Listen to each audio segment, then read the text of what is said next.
Tired of settling for less than the best with your team's dryland program? SwimStrong Dryland is the answer you've been looking for. With world-class dryland programming for every age group, customized to fit your team's needs, nutritional coaching and education centered on the latest evidence-based research, leadership training and character development to promote an athlete-driven culture, sports psychology education and mental skills training, coaches' corners to promote collaboration, data-driven performance analysis, and an unrivaled family of athletes, coaches, and teams, Fast Swimming starts here. Former swimmers looking for a way to give back to the sport in New York City? Reach out to Imagine Swimming. Since 2002, they've been the premier learn to swim school with international and American staff, including Olympic champions Anthony Irvin and Eric Venn. Imagine Swimming offers infant to adult classes, plus competitive team options, water polo, and an artistic swimming club coached by an Olympic silver medalist. With flagship locations across Manhattan and Brooklyn, Imagine is always looking for the next generation of swimmers to pass on their knowledge and passion for swimming. All right, this is a cool one here with some good people, McGee Moody and Pat Forde. Listen, guys, a lot of changes going on in NCAA athletics right now. A lot of questions swirling around amongst even just the coaching fraternity. You know, I'm talking to coaches out there and they don't know all the answers. They don't know what's going on. So parents and athletes and kids are just so confused right now. So we're going to try and make a little bit of sense of this. But McGee, get us up to speed here with what's kind of just transpired over the last few weeks as far as you're concerned. Well, you know, I think the biggest issue when you see something like this come down with the NCAA, questions start spinning all over the place. And me personally, I've been getting a lot of questions from parents of maybe athletes that swim with my daughter, parents that know that I've coached before at the Division I level. And now in my current job, working with athletes that have NIL deals that have come to us for some financial guidance and things like that. And through all this, I've started to kind of go do this research and start to talk to different athletic administrators and ADs and coaches and try to get a grasp on, okay, so what exactly does all this mean for, you know, the current landscape? What kind of future impacts could it have on college athletics kind of as we know it now? And what do those changes look like? And, you know, what do we need to be prepared for as a sport of swimming? And you know, from all fronts, what do coaches need to be prepared for? What do parents of possible recruits need to be prepared for?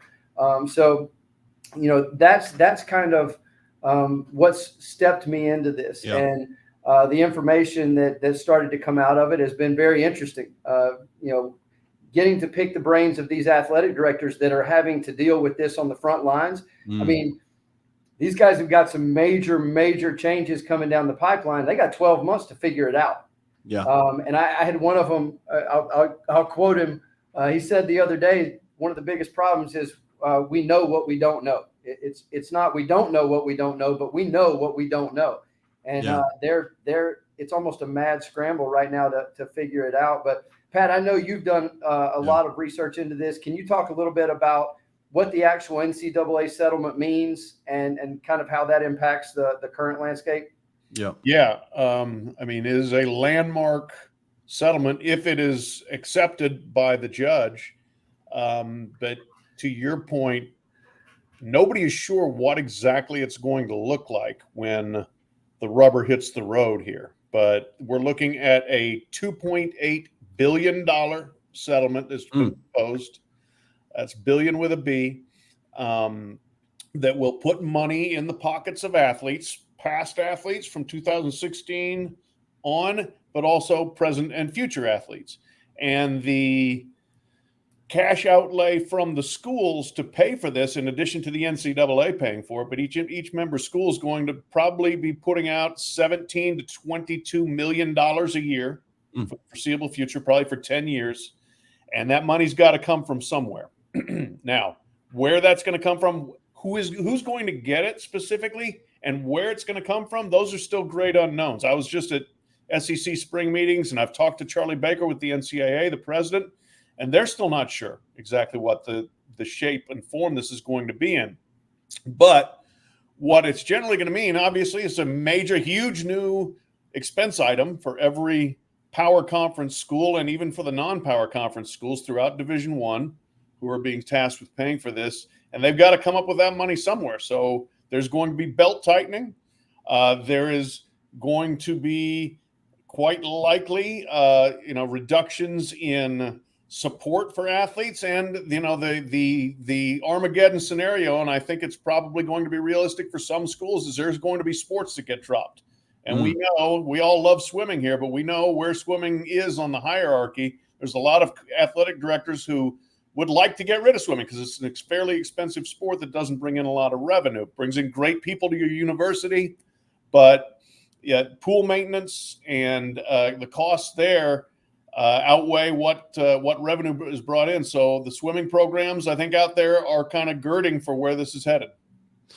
Wow, scary stuff. Hey, McGee, when you were at South Carolina and you were trying to offset the burden of the university itself in terms of some of these costs, I mean, did you do anything? Did you fundraise? Did you find ways to kind of help with that? We didn't have to, and honestly, there were times where I kind of wanted to, but I mean, you know this. The SEC has a way of doing things. And so there was a couple of times that I actually wanted to fundraise, and I was told, hey, let us handle this for you. Right. We don't want you going and asking anybody for money. But here's what I think, because of exactly what Pat has just said. I think coaches right now have to be actively thinking about, how do I, increase my value as much as possible to this university? Because the feedback that I'm getting right now, and correct me if I'm wrong, Pat, that 17 to 22 million, that's off the profit sharing side, right? Yeah. Okay. Yes. So this is an immediate 17 to 22 million dollar impact on athletic departments across the board. Now, the impact, the feedback that I'm getting from a lot of these ADs is that it's one that I thought was very interesting, because I think this might actually impact Olympic sports in the Power Four more so than at the mid-major level, because the Power Four conferences or Power Four schools have to make a decision. All right, are we going all in on football and basketball? Because if so, there's some things that come into play here. There's been roster caps that have been proposed. Specifically, the SEC swim coaches have already proposed roster cap sizes for their teams. Now, with that, part of this also means that the schools have the opportunity for unlimited scholarships. So now, where these schools have to make a decision, and we're looking at it right now in Columbia, South Carolina, they're looking for a baseball coach. Baseball at South Carolina is huge.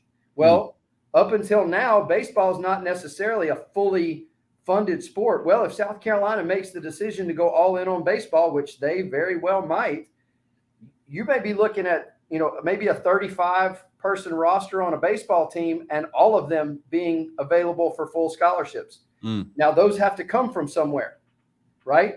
We're not going to just add 35 scholarships on here for baseball and just give everybody free rides to come to school. There's got to be some decisions made.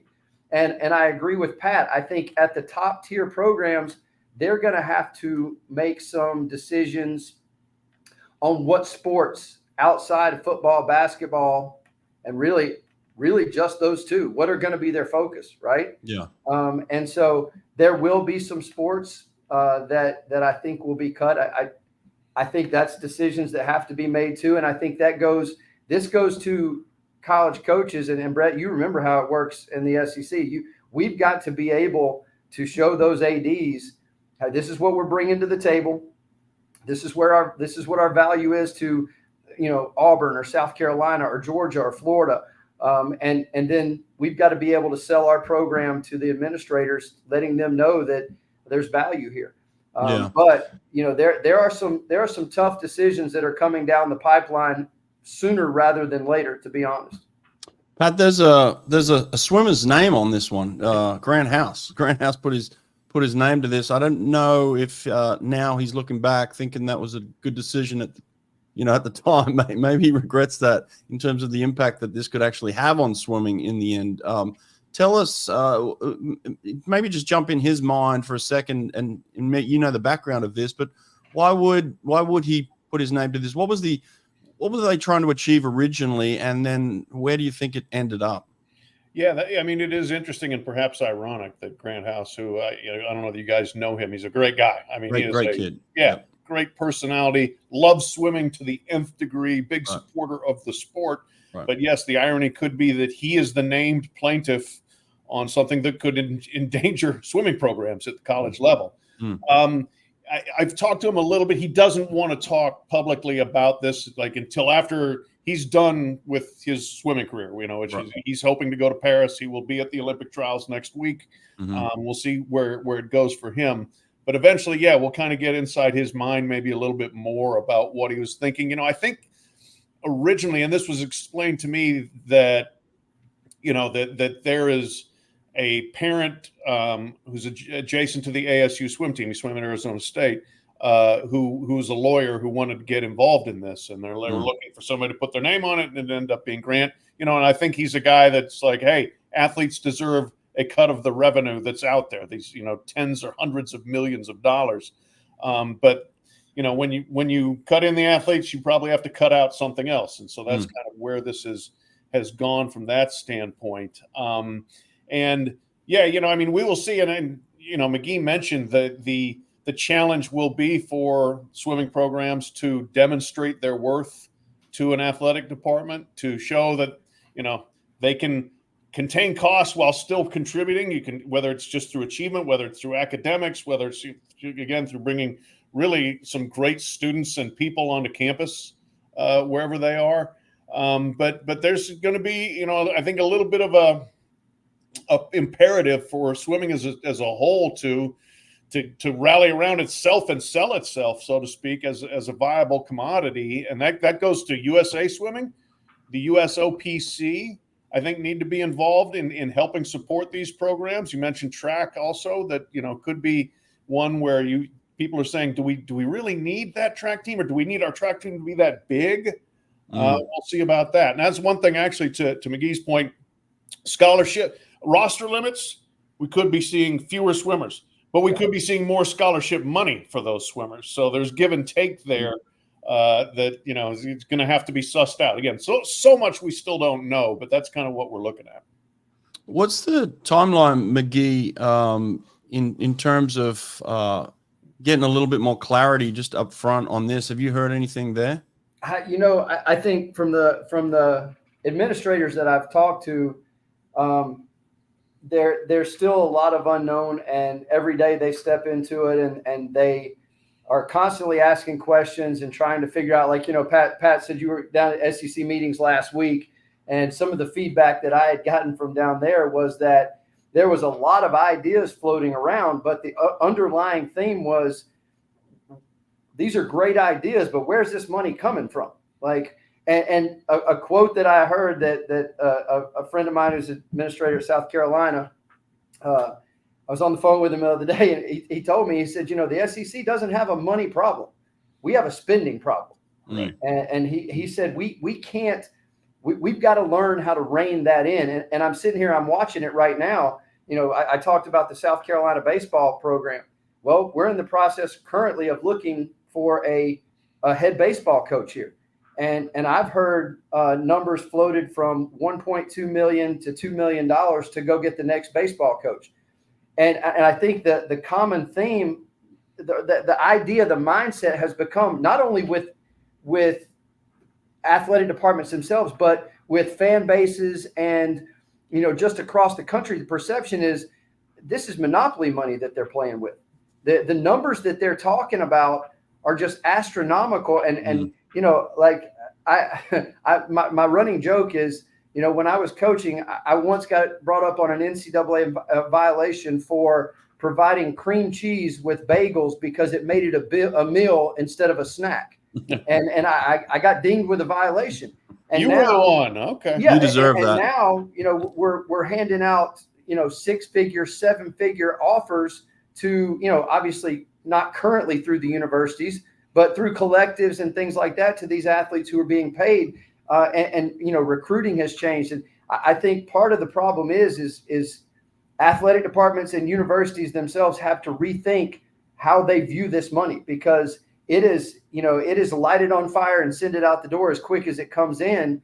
And in many cases, when we talk about the issue with Jaden Rashada, there were promises made that didn't exist. And so, what does that mean? But I think as far as the timeline goes, they don't have time on their side. Like I said, this goes into play in 2025. They got 12 months to figure this out. Yeah. And so that's a little scary for me when I look at it, because I know what the path of least resistance is for them. Yeah. I know. But when we start talking about $17 to $22 million, there's different things, Pat, that, I'm sure you know about this. Like, they've just approved putting, logos, corporate logos on football fields. They've just approved putting corporate logos on uniforms. Talking with administrator the other day, and he said, that's great, but that's $2 to $3 million, maybe $4 million if we're lucky. Right. Yeah. And that still leaves us 15 million short. We got to come up with that somewhere. And this is an immediate impact.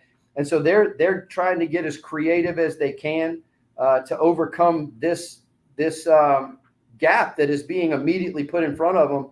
But I think it definitely changes the way that college athletics looks probably within the next 5 years. Pat, what's the ballpark figure here? You said, you even mentioned some back pay for athletes that competed in 2016. What are we talking in terms of like a general kind of number here? Yeah, so the 2.7 billion, I think, is divided up, and I want to say it's like, is it 1.6 of that maybe is back pay, and that again is being dispersed amongst all of Division I. But if you were an athlete, this is class action suit. And so if you were a Division I athlete between 2016 and 20, and you were not, didn't have access to name, image, and likeness rights, media revenues, that sort of thing, you can join the class action suit. And hey, I'll be honest, I had 3 kids that were college athletes at that time. I had them all fill out the form to get on the suit. We'll see.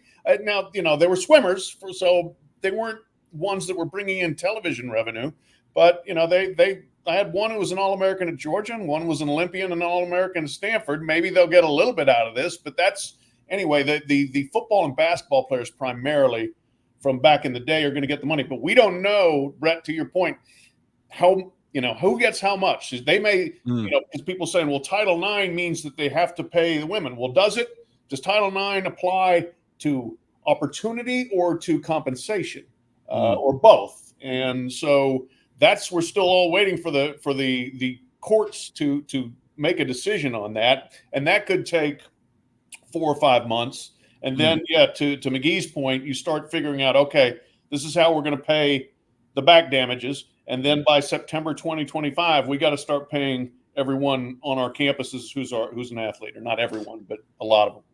When I was at Auburn, we already had a number of, people in the athletic department who, there's so many people with so many jobs. Who's taking on this job? Like, are they hiring new people now? It's like, who's going to be doing all this accounting and distribution of money? And it's like, whose job is this now? I would imagine they don't have a long line stepping up to do that. Yeah, exactly. So all the people that are actually employed to help you as a staff, as a team, they're getting pulled away. So now there's no one going to be in the office anymore to find anybody to do anything. I was asking at SEC spring meetings, like, do you have to hire a salary cap manager now? Yeah. I would imagine most places will. Yeah. Hey, McGee, look, you and I are both out of Division I coaching now. And part of the reason why I started to really dislike it in the end as a coach, just from a personal standpoint, is every day I woke up, I felt like I wasn't exactly sure what my job was and where it was headed. It was just this in this gray area. And this is back in, I stopped doing this in 2018.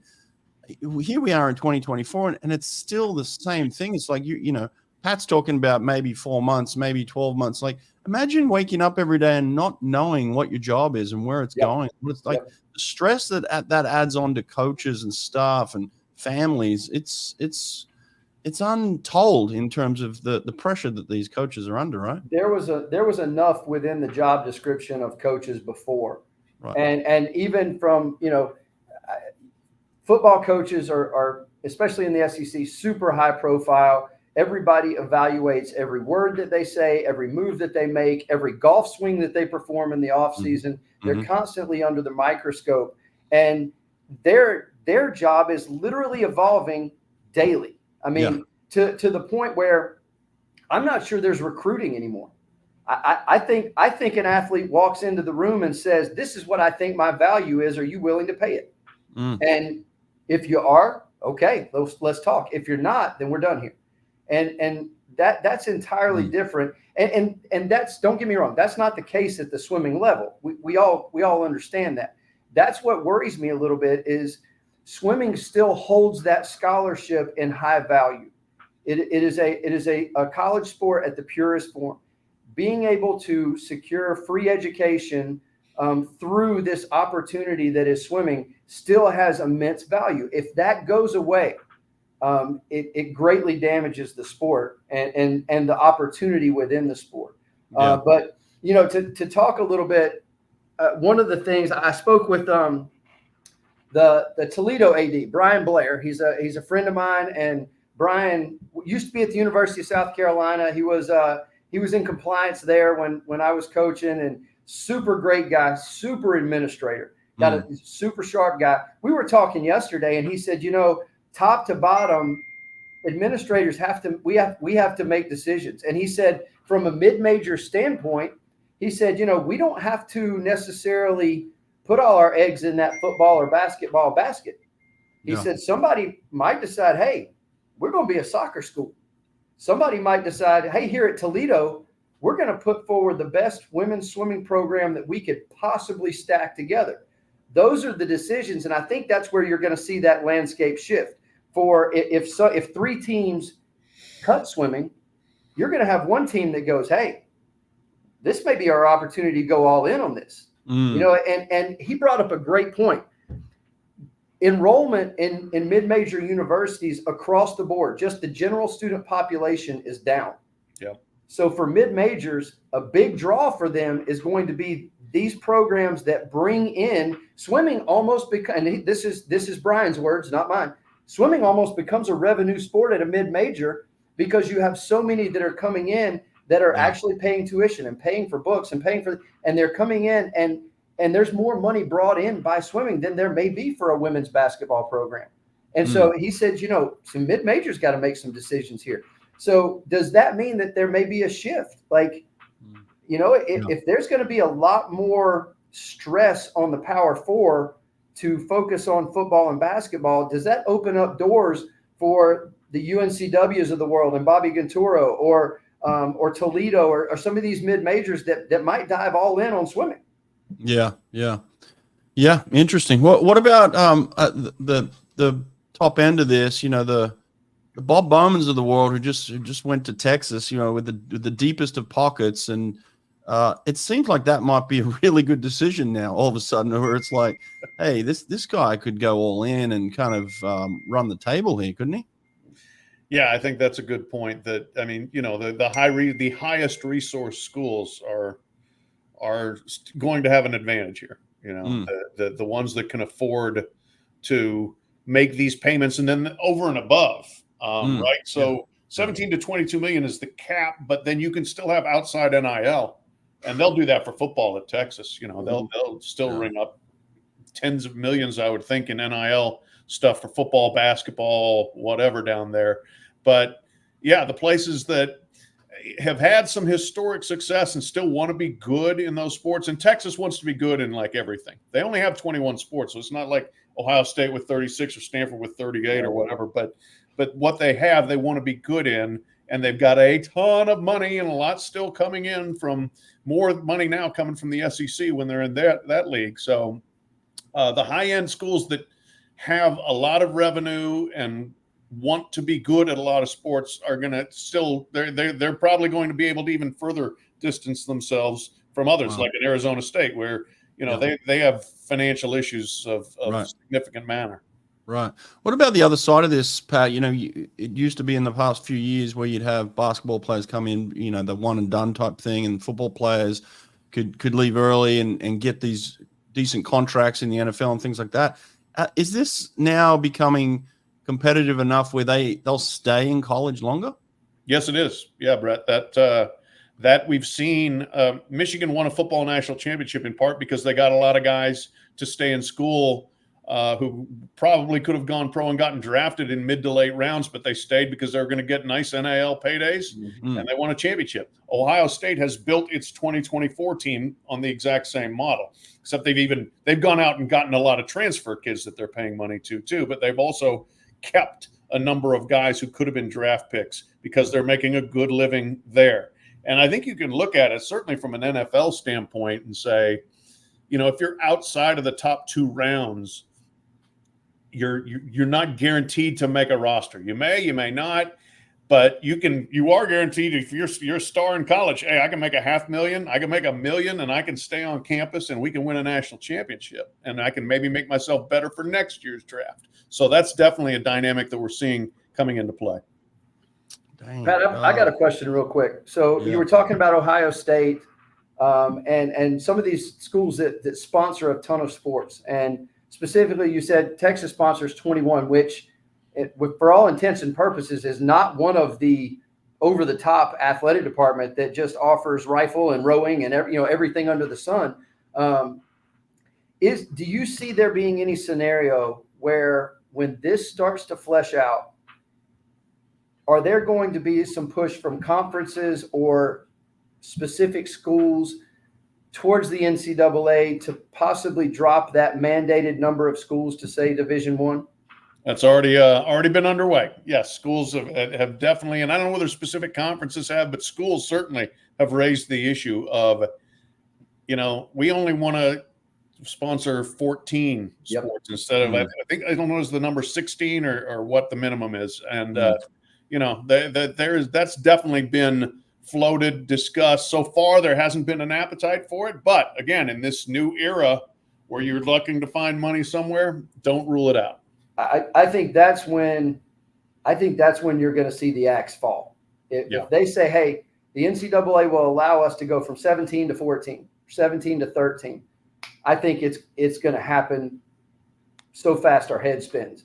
And that's why, to me, there's got to be a sense of urgency and kind of a measure of being proactive from not only the administrative level, but coaches within their own schools, but also, and we spoke about this earlier before we jumped on the podcast, but I believe this is a huge issue for USA Swimming and for USA Track. Those are, in my mind, those are the two that are most effective, right? And USA Swimming has, let's be honest, they've gotten away for a very long time with some top level coaches, some Olympic coaches, Olympic staffs for that matter, that are funded and their salaries are paid by the NCAA system. Yeah. Right. Mm-hmm. And if that starts to dwindle or that starts to go away, what does that mean for USA Swimming?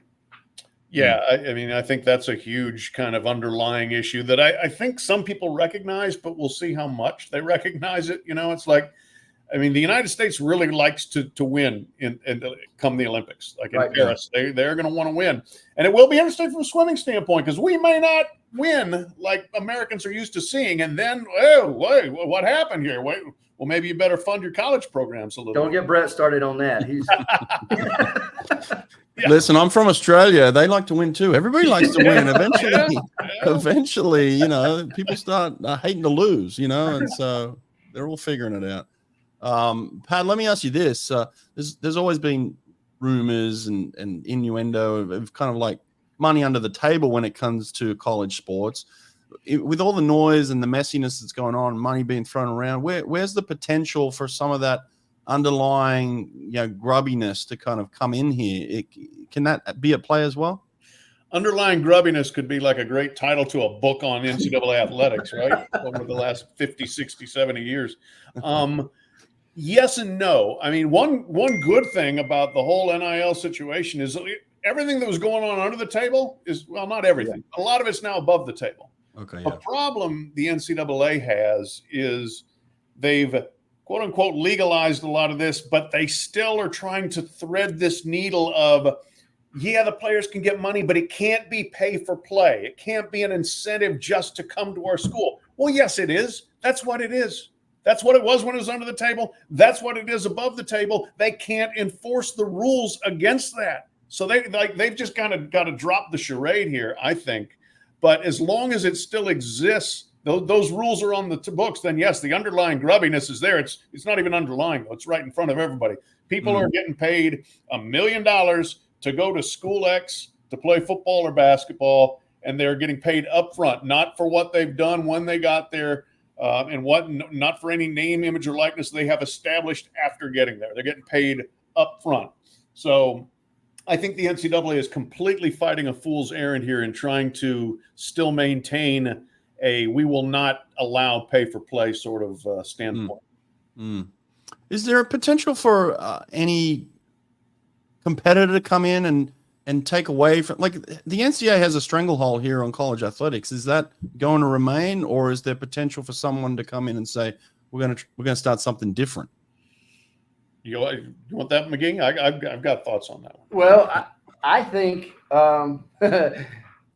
this is my opinion. I think the NCAA needs the SEC and the Big Ten more than maybe the SEC needs the NCAA, and more than maybe the Big Ten needs an NCAA. Mm-hmm. I think Greg Sankey, who I think is a brilliant guy, I think he is one of the sharpest minds in athletics and sports, bar none. Whether it's NFL, it doesn't matter. He's one of the sharpest minds in sports today. I think he knows exactly where he would like to take this, and I'm not sure. I think he almost looks at the NCAA as holding everyone else back. They're pulling the reins back on the situation right now. I do think it's very likely that there possibly ends up being a split, and maybe we look at a football coming off. One of the big fears right now is that, correct me if I'm wrong, Pat, the tournament money that is at play here, and that being cut down in terms of what's being sent to the schools is a concern, right? So, yeah, well, and whether there is still an NCAA basketball tournament and who gets in it. Absolutely. Right. But I mean, what's your thoughts on that? That's kind of how I feel. I feel like the SEC and the Power Four conferences right now, I think they're kind of in this thing going, look, we know where we want it to go. You need to go with us here, or we're going to have bigger issues. Yeah. I look at this kind of two different ways for what Brett was saying there. I think the advent of name, image, and likeness has stopped the G League from taking basketball, because they can't get them. They're like, hey, we can't offer them anything that they can't get on campus. So from that standpoint, that's protected. To what McGee is saying, that's absolutely an issue. That the SEC and Big Ten are continuing to flex their muscle more and more, and have threatened, I think, tacitly or otherwise, that, hey, y'all play ball with us or we'll leave the NCAA. We'll do our own thing.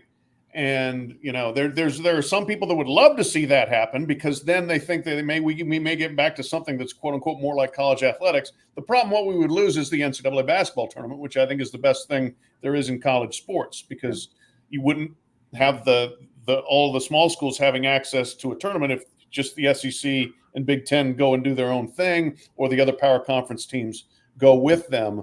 So, I think that one of the reasons the small conferences are paying as much of this settlement as they are is it's kind of blackmail money from the Big Ten and the SEC of, yeah, you know what, you still want that basketball tournament? Well, you guys better help us pay this settlement. So that dynamic is absolutely in play, and it's a concerning one, I think, for the future of the NCAA. Hey guys, I've been trialing some revolutionary new swim tech, and now you can get your hands on it too. This is EO Swim Better, a swimming evolution in the palm of your hands. Improve your technique with EO Swim Better. Analyze your stroke technique with EO's Swim Better handset. Go to eolab.com, use code Brett at checkout, and save 10%. We individualize training in the pool, so why not individualize your nutrition? Erica Beine of Beine Wellness Building will help you and your swimmers get exactly what each athlete needs through genetic testing and personalized nutrition plans. So stop guessing what you should and shouldn't be putting into your body. Athletes within a few weeks have noticed they're recovering faster because they're fueling their body with what they need and staying away from what their body hates. Erica understands swimming. She gets it. She's worked with over 20 Olympians, including the fastest man in the world, Caleb Dressel. Group discounts are available, so go to Beine Wellness Building and get in touch with Erica today. That's Beine, Beine, wellnessbuilding.net. Yeah. Let's get back to swimming real quick. Let's talk trials. McGee, what's your thoughts on this idea of having the trials at this big stadium in Indianapolis? Man, I don't know about you, but when I was a kid, I used to think, when I was swimming, I used to think, how cool would it be to swim in a basketball arena with all the seats and all the people? And I'll tell you, one of the lasting memories for me as a coach is the first time I walked out to Omaha, and I walked up those stairs and onto the pool deck. I didn't know what to say. Like I was the 8-year-old kid thinking how cool it would be.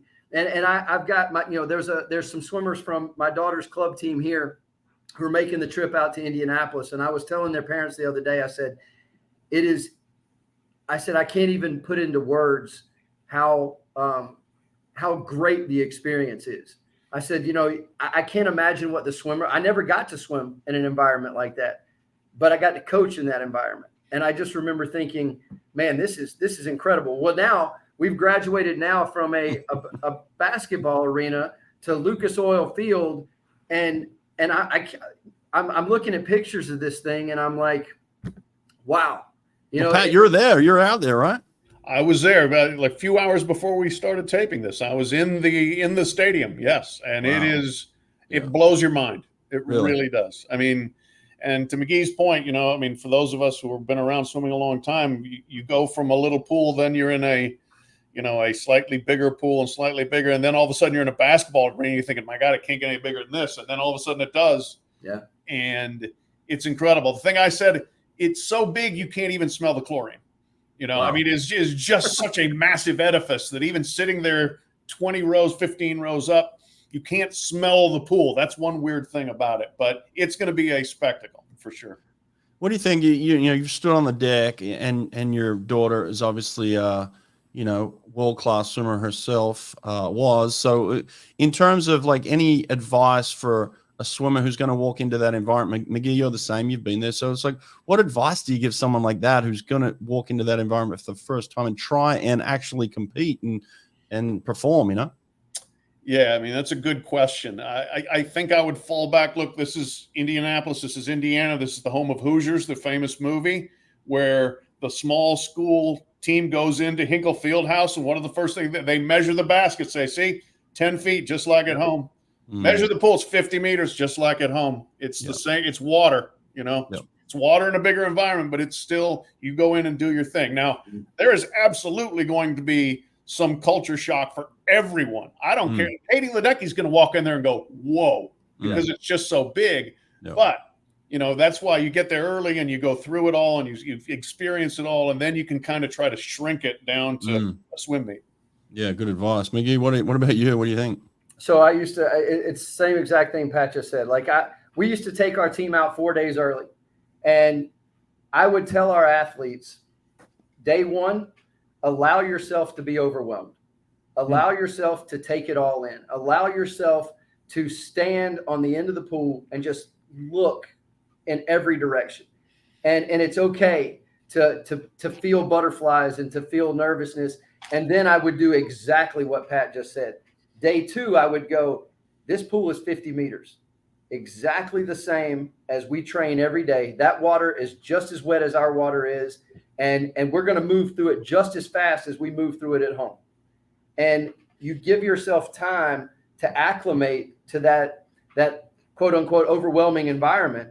and you let yourself settle into. And if you remember, Brett, like, when we would leave Omaha, when we got ready to leave Omaha, it was kind of normal. Like, you kind of lost that incredible feeling from walking from the warm down pool, underneath the floor and coming up, and just you lose that. And so there becomes that acclimated feeling to it. And that's what I think coaches have to give their athletes time for. They have to let them be a little overwhelmed, because that's part of the experience. Like, just walking in and being like, I can't believe I am here right now. Yeah.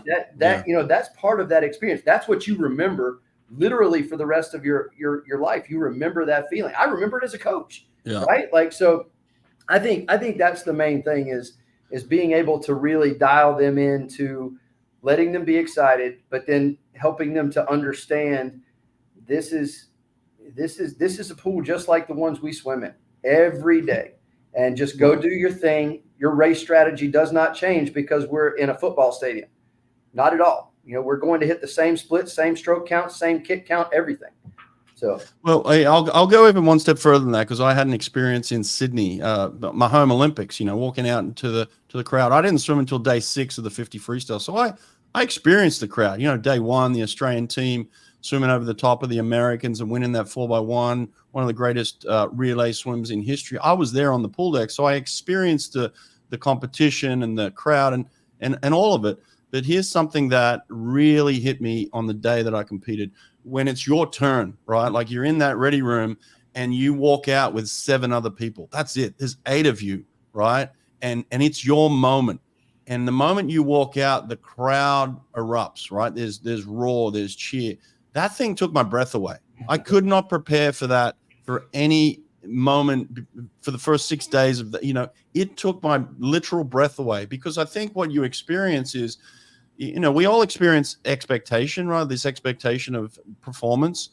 And then all of a sudden that is amplified by, 10, 15,000 people. All of a sudden, you feel the expectations of every single person in that stand. And you've got about 30 seconds to make a decision here. It's like, am I going to let that overwhelm me, or am I going to go back to what Pat said and say, this is a 50-meter pool and I've trained it in this? But yeah, it took my breath away and I could not breathe. And I'd imagine it'd be the same at the NCAA tournament or a Super Bowl. That moment you walk out for the first time and experience that crowd, Yeah, that's a great point. And I mean, especially your home country, where swimming means that much, to be involved in that Olympics, I'm sure was kind of staggering. But yeah, this is, we've heard it said 1,000 times, and I think it's probably largely true that like the pressure on the trials meet is so big. It's like, once you've made the Olympic team, you are an Olympian. You've done that. But when you haven't done that yet, oh my gosh. The amount that you carry with you, I think, into those races, I take my hat off, because sometimes I don't really know how people control their nerves and everything else and actually execute a race. Yeah. Is there any one particular event or race or person or anything you are looking forward to, McGee and Pat, next week when this thing starts to kick off? Pat, you want me to go ahead? Yeah, go ahead. I'll go next. Well, I think one for me, obviously the probably the big storyline on the men's side is I want to see Caleb Dressel. I want to see him back so badly. I cheer so much for that kid. He's such a classy kid, such a great young man. I guess we can't really call him a kid anymore. He's got his own kid. But I want to see him succeed and do it kind of his way. That's my thing for the men. But for the women, man, the list. I want to see Gretchen Walsh translate the long course. Because I'm going to tell you what, if she can pull that off, holy cow! The stuff that some of the ladies did short course at NCAA's this year just got me fired up for the Olympic year. Seeing that translate to long course, I think Reagan Smith with the American record in the 100 backstroke just a week ago. I want to see how this leads into that, and then for me as a coach, the old coaching side of me is still going, okay, so if we're X number of days out from Olympic trials, and then we've got X number of days till the Olympics kicks off, where would they be in a training phase? I wonder what they're doing right now. Just that analytical side of things. But I think there's so many great. I think the women have a lot of opportunities to really kind of set the world on fire if they can translate this over to long course, and that's always been a question. You've got, I think, great leadership from Ledecky. Who she is. I mean, we know she's going to be great, but she's going to have some races. It's definitely not as clear cut as it has been in the past. And so I think that's going to be a lot of fun to watch. But to me, it's just one of those things. And I went through this with 2021, but one of the coolest things for me now is I watch it with my daughter. I never could do that, right? Like I never had the opportunity to do that. And my youngest daughter, who is she is the self-proclaimed biggest swim nerd on the planet. She doesn't mind me calling her that, but she loves it. And so I can spend time watching this and talking about the races and with my daughter, which is really cool. But from a storyline standpoint, I think there's a ton of things to watch for on the women's side. I really want to see some of the guys shine through. And I'm anxious to see some of the new guys pop up. I mean, there's some young guys that are going to come into the mix that are going to be great. So that's where I am. Yeah. Pat, what are you thinking? Well, shoot, I sent a list of literally 22 story ideas to my editor the other day. So I've got a lot, but I will keep it just a couple things to me. I agree with McGee. I think the women are set for some really big performances and then some great showdowns in Paris with the Australian women and otherwise. Kate Douglas, I think she was so great last year, but Olympics is a different deal. I think she's ready to blow up, and they've got her bigger than life on the side of Lucas Oil Stadium right now. Not Ledecky, not Dressel. They've got Kate Douglas up there, and I think that shows some of the expectation in her. The women's 100 butterfly, 100 freestyle, 100 backstroke. Reagan Smith, I think, is going to dominate the backstrokes, and then she's going to face McEwen, and it's going to be awesome. But who else gets in there with her in the backstrokes? But then the 100 fly, is it Tori Husk? Is it Gretchen Walsh? Who else is involved in there? And then the 100 free, just to make that relay. It's going to be a gun show. Yeah. It's going to be awesome. Yeah. Yeah, I agree with all that stuff. I think there's going to be some – look, the U.S. team is such a nail biter to try and make this thing. It's like two people. How do you pick two? Like, it's just too many. It's too much depth. I'll tell you this. I don't know who's winning. I don't know who's winning or finishing second in the men's 100 breast. I have no idea. Men's 100 breast to me right now is wide open. Does Michael Andrew show up and take that thing? Does Michael Andrew finish 10th and not make the final? I don't know. It's like, who knows what's going on there? And that'll be an interesting storyline too, to see how Michael Andrew actually, goes through the meet and works his way into this thing and then eventually gets his name on it. Look, his freestyle 50 free is super competitive. The 100 flies super competitive. 100 breast, like I said, it's a toss up. I have no idea how he's going to go or where that's going to go. So it'll be interesting to see the Michael Andrew story play out and if he makes this team or not, But yeah, it's just pressure packed. And I think the people that have been there and done that before have a clear advantage in a situation like this where you are walking into a stadium. But yeah, the US, it's always someone that pops up and you have no idea who they are, where they came from, but they just have this magic performance and off they go. So, but look, the Australian trials happen actually right before the US trials. So we're going to have this head-to-head between the Aussies and then the Americans just going at it. The Aussies will post a time, the Americans will come back and post a time, and then it's going to be this massive build-up, especially on the women's side because they're so stacked on each side in the next 3 weeks. And no Russians, at the Olympics. That's kind of wild. And then the whole storyline with the Chinese and how that has played out over the past. There's a lot happening in swimming. It's going to be fun. But in terms of the NCAA stuff, thanks for breaking that down for us a little bit more, and it'll be interesting to keep an eye on this over the next 12 months and see where this all ends up. So, Brett, can I ask one more question and just get both of you guys feedback on this? And so if you're talking to a parent of a high school sophomore or junior, what should be their focus right now? They've got a swimmer or they've got a soccer player, or they've got a softball player, how would you encourage them or discourage them one way or the other from kind of stepping into this new landscape? I think my answer to that would be, for now, don't change your outlook at all. We don't know for sure what the final outlook is going to be, what the landscape will be. So choose your schools for the same reasons you would choose them before. I think you have to be mindful of what are the athletic budgets at your various schools, and where does swimming, if you're a swimmer or a soccer player, volleyball player, wrestler, where does that sport kind of fit in the hierarchy of every individual university? But that's on your list of criteria or whatever. I remember when my kids were getting recruited, and I did a spiral notebook for each of them with just facts and figures over here, how far away from home, what the where the swimming program finished in the conference and in the NCAAs and all that stuff, just to put that in there. And then, if I were now, I would say, okay, let's add one more thing in the criteria. What's the financial footing of your potential sport? Yeah, no, that's a really good point. The thing that disappoints me about college athletics these days is the ease of which you can just up and leave and disappear and go somewhere else. And look, there are reasons for that. I get it. I think it's gone beyond. It's gone too far. I'm a big believer in do your research.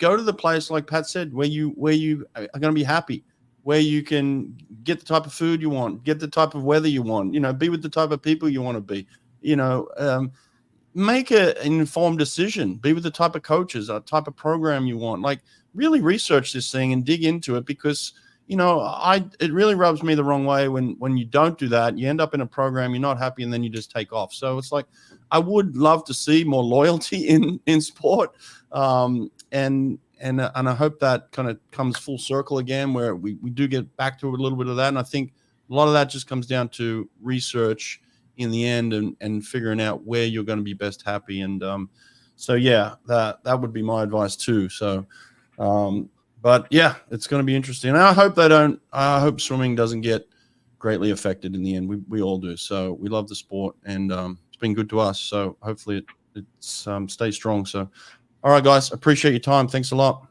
Thank you. Thank you. Take care.